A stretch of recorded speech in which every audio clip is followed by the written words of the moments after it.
All this time the Queen had never left off staring at the Hatter, and just as the Dormouse crossed the court, she said to one of the officers of the court, "Bring me the list of the singers in the last concert," on which the wretched Hatter trembled so that he shook both his shoes off. "Give your evidence," the King repeated angrily, "or I'll have you executed whether you're nervous or not." "I'm a poor man, your Majesty," the Hatter began in a trembling voice, "and I hadn't begun my tea, not above a week or so, and what with the bread and butter getting so thin, and the twinkling of the tea—" "The twinkling of the what?" said the King. "It began with the tea," the Hatter replied. "Of course twinkling begins with a T," said the King sharply. "Do you take me for a dunce? Go on." "I'm a poor man," the Hatter went on, "and most things twinkled after that.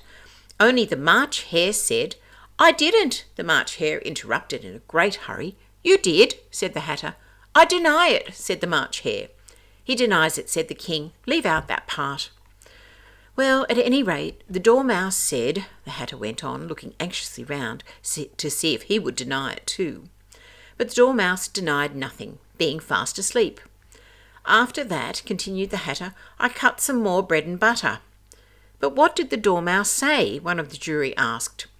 "That I can't remember," said the Hatter. "You must remember," remarked the King, "or I'll have you executed." The miserable Hatter dropped his teacup and bread and butter and went down on one knee.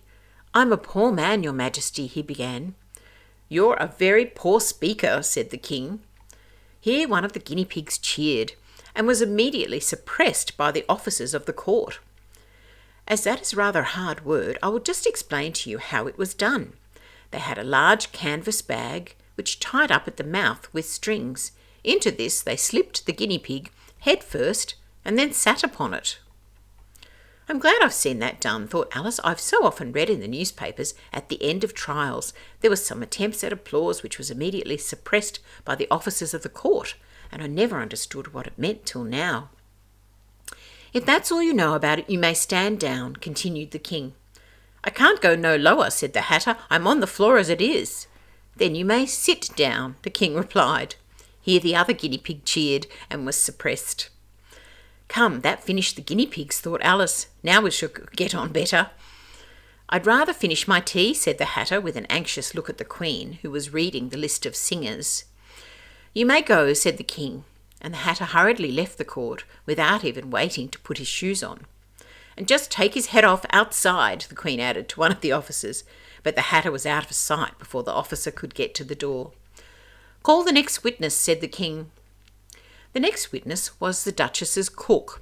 She carried the pepper box in her hand, and Alice guessed who it was even before she got into the court by the way the people near the door began sneezing all at once. "Give your evidence," said the King. "Shan't," said the cook. The King looked anxiously at the White Rabbit, who said in a low voice, "Your Majesty must cross-examine this witness."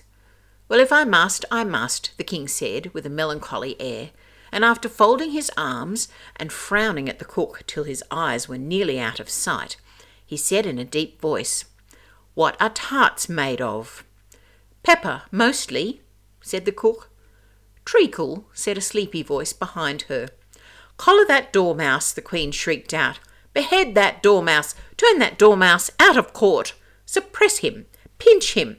Off with his whiskers!" For some minutes the whole court was in confusion, getting the dormouse turned out, and by the time they had settled down again, the cook had disappeared. "Never mind," said the King with an air of great relief. "Call the next witness."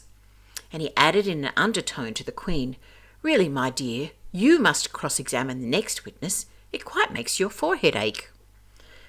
Alice watched the White Rabbit as he fumbled over the list, feeling very curious to see what the next witness would be like. "For they haven't got much evidence yet," she said to herself. Imagine her surprise when the White Rabbit read out at the top of his shrill little voice the name, Alice.